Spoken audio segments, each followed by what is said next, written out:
Hello, and welcome to this week's PennEnergy News Update. I'm Hilton Price.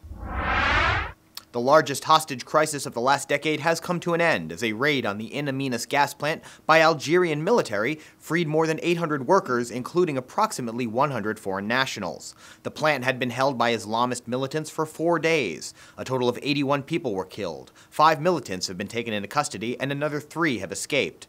The crisis began Wednesday when militants kidnapped hostages from a bus traveling between the gas plant and a nearby airport.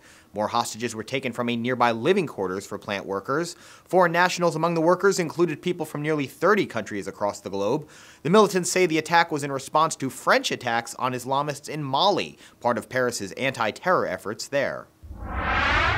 New huge oil and gas reserves have been discovered in northeastern Iran, according to the country's oil minister. Press TV reports recent studies indicate reserves near the country's border with Turkmenistan and Iraq could contain a considerable body of gas. An exploratory study of the field will continue through September of this year. In the last year, Iran has discovered more than 2 billion barrels of crude oil reserves across the country. API is praising the approval from Nebraska Governor Dave Heineman of the Nebraska Department of Environmental Quality's assessment of the reroute for the Keystone XL pipeline. API Executive VP Marty Durbin called the approval another major hurdle cleared and said it addresses environmental concerns. API says the project will generate more than $465 million in new spending across the country and generate more than $11 million in state and local tax revenue.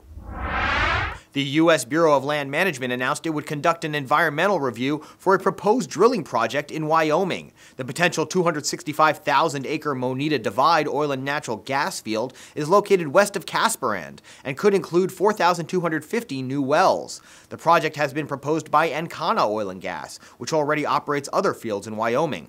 According to a recent study, Wyoming's shale gas development projects could support about 23,600 jobs throughout the state by 2020.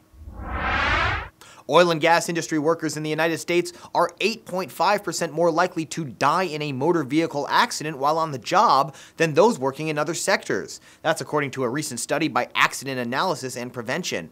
It found vehicle accidents accounted for 28% of all work-related deaths among workers in the industry between 2003 and 2009. According to the study, workers for smaller companies like well service companies are especially at high risk for fatal car accidents. Thank you for joining us this week. For these stories and many more, head to PennEnergy.com.